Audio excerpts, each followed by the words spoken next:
So, good morning, good afternoon, good evening, and good night, wherever this presentation may be catching you.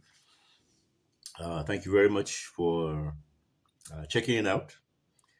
On yesterday, Monday, um, I set up a Zoom call with a number of people, experts, I can say, in the building and construction industry to talk about this issue of the state of affairs of compressed earthquake technology in Nigeria. And unfortunately, one of the lead discussants, architect um, John Maton from NIBRI. NIBRI is an arm of the federal government of Nigeria, which is tasked with road research and um, building products, building issues in the country. So, but unfortunately, he had a family emergency and he couldn't show up. But then, still, I had Mr. Theophilus, very, very experienced. I could call him a construction manager. He kept apologizing that he is neither an architect nor a builder, but I said, no, no, no. The wealth of experience you've had, working in the affordable housing um, field or sector for close to more than 20 years. More than 20 years. It really was an eye opener. I loved every minute of it. And I convinced him that we should make this an ongoing discussion, which is the um, mission statement, one of the main mission statements of the Mud Whisperer. And then I had a very interesting person join in, a young guy based in Lagos, Nigeria, who works or is part of a company, the team of a company called EcoRed. Now, I'm still waiting for details about what they do, but from what he's saying, they have some very novel, some very fascinating approaches to this issue of um, the state of compressed earthquake technology in Nigeria. So, I would like to just maybe I could call it a recap of my discussion with Mr. Theophilus, um, and then maybe just well, we didn't really say much. We didn't talk much with the second participant, but I think what Mr. Theophilus, his views were very instructive. Remember, we're talking about the state of compressed earthquake technology in Nigeria. I don't want to go into the history. We've been through that before. If you want to, you can go back and check in the my YouTube channel. It has some material about the history, the background, and then why this discussion is happening. But then back to Mr. Theophilus. So Mr. Theophilus worked for several years with uh, NGO, international NGO called Habitat for Humanity. In fact, at one point after my first degree, I was looking for a job. Um, I applied. I applied for a position in the company, organization, but then there were some issues that came up, and unfortunately, I think the operations of the organization closed down. So I couldn't, I wasn't able to get employment. But then the positive side was I was able to use that time to go and complete my masters. Possibly, if I started work, the desire probably to conduct the masters would have been there, timing and everything. Anyway, so according to Mr. Theophilus, in the early days of compressor big technology being brought into Nigeria, they as an organization adopted the technology. And that was about 2001 or before that. came in around 1992, let's say 1994. So by 2001, um, the organization selected three communities. Incidentally, one of them happened to be my village in central Nigeria for the pilot programs. Okay, and excuse me, what he said, which I find very instructive, they latched onto the community system, the community model, which was very prevalent in Africa. And basically, what it is, you know, in terms of agriculture, is based on agriculture. Um, there was little need for cash as an incentive. So people would come and work on this person's farm this day. Food, drinks would be provided. Food drinks would be provided. And after that was finished, the same operation will be carried out until everybody was attended to. So they latched onto this community model, which meant working collectively. So they identified a site. Excuse me. They identified a site. The soil was sampled. Those are one of the technicalities of compressed earthquake technology, and excavation was carried out. This was done according to the Division of Labor. So, according to Mr. Theophilus, it was exciting. Initially, it was exciting, but then as the work became intensive, the labor became intensive.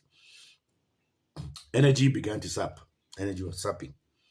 Um, the youths were getting weak in quote. That was week one. By week two, if 50 people had turned out, less than 50 turned out the next week. And so it became a serious issue. I mean, you can imagine that would border on frustration. So he was able to have a very urgent meeting with his boss, and a stipend, so a small incentive was agreed. I think back then was about I can't make the conversion now, but it was just a token which brought back that drive to the project. And according to him, about 500 bricks, they could produce 500 bricks daily, which is almost manually, mind you, manually with the kind of machine they had back in 2001, manually. Um, in fact, he said they were able to build four houses. They were able to build four houses. Now, this is where another aspect of the challenge comes in. Who could afford the houses? They weren't free. I mean, the company pumped in funds. So definitely, you do not expect the project's houses to be free. So the typology was basically simple units, 29 meters square for two bedrooms, just basic living, and then some typologies of 50 to 52 meters square. And I won't go into the pricing because it sounds a bit ridiculous. But then the issue was the people could not afford it. The people could not afford it. Then something very funny happened. I found myself laughing uncontrollably. So they called him aside and said, "Look, come. There is a house that was built 50 years ago and it's still standing, and there's nothing wrong with it." And so these are the kind of things that we need to change. The thinking need to change. Now, I did a small video podcast kind of stuff. I watched a video on Instagram as usual, and it wasn't something that hadn't occurred to me. But I was shocked. What happened? Some guys were producing compressed earth bricks, but it was just the same mixture that you have with the local Adobe. You could see the straw sticking out, and I was like, "Wow! It doesn't have to be straight from the book." Unfortunately, I may probably annoy some people when I say that, but that's how my mind works. I'm not a very manual minded person. In fact, I buy a new phone, I buy an electronic gadget. I don't look at the manual. I throw it away and I tamper, try and error, and I'm able to find my way out. And then it sticks. It sticks in my mind. So that has been my contention all the while. Yes, technology is good, this, and that, but how do the people, um, how do the people take it? What is how does it appear to the people? Okay, so Mr. Theophilus raised very, very, very important issues, and one of the ones I I took to heart, and I think was very, very poignant, was, for example, you call in an artisan, a local mason, a local whatever, okay, in the village. You're trying to improve his life, all right, and you tell him, hey, there is a new technology that can make you more money. Come and learn it for like 2 or 3 days and probably a week, and to give you more jobs. So you can imagine, this is somebody who would go out, in the morning, 6 a.m., 7 a.m., spend the whole day, and then, have something in his pockets. And then you're asking him to come and learn a technology which is so cumbersome. Find soil, check whether it's appropriate, sieve it, add this proportion of stabilizer, cement, use this machine to press it. Come on. Well, meanwhile, this is something he had been doing. I mean, his local trade. He goes out. He doesn't need all these. So it seems that the that became an issue. And personally, for me, I know we held some workshops. I was a resource personality for some workshops that were organized by GIZ Nigeria, and we had people coming in or sponsored by the local government. I think there was a time when we had almost like 20 plus young people from the village. The idea was to empower them. But right now, I can see what was in their mind. Yes, full day, almost 2 weeks, 2 weeks, yeah, almost 2 weeks. Food, lunch, breakfast was provided, I think. Yeah, no, no, no dinner, just breakfast and lunch. But then I think, looking back now, I understand. You could see, yes, there was sitting there, but I am sure more than half were thinking about the trades they left home, they left behind. They could be making good money, whatever that was given to them as like some kind of um, stipend for attending that workshop. They could have probably made twice, thrice that within a day or two, than to have them sitting in the city, learning some very complicated and not so complicated um, uh, technology. So eventually, sadly, um, that project in my hometown was shut down. There was all these issues, no commitment, monetary issues. I don't want to go into details about it. It was from my village. I know my people. But then the two other projects, which one of my friends was overseeing, was more successful. And do you know the reason for that? According to Mr. Theophilus, they built about 10 houses. I forget about the typology. While in the first one that I mentioned, it was just about 4 houses, even with the problems they had, the issues they had, just about 4 houses. And then compared to 4 houses in the other location. And one thing he said, very, very important. One of the reasons why this project was a success was because the local chief attended the project.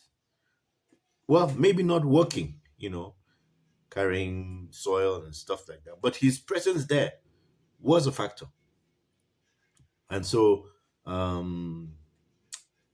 unfortunately, we ran into time issues. we had network issues, so we couldn't really continue the conversation. But it was a starter. I mean, it was exciting, and that was about the time that this young guy from a company called EcoRed came in. I'm still waiting. I'm going to fix time and have a discussion with him. But I could see. I mean, this guy has the same passion which I have for um, this issue. So, but so far, I think we're on track. I can say I'm excited. I'm excited. Several people have said, they notice the excitement which I talk about. I don't know. Um, I think we can go somewhere. We can go somewhere with this issue. So, thank you very much for listening once again. Um, we'll meet soon, probably within a week, on another presentation. I'm hoping to organize another packed call. I've discovered that um, one of the platforms that would be more flexible, more accommodating at this stage would be probably WhatsApp. So I'm going to reschedule, and then hopefully we may have more people, more voices, and hopefully we should have architect John Martin, who works with the uh, Nigerian Building and Research, NBBRI. I have to get the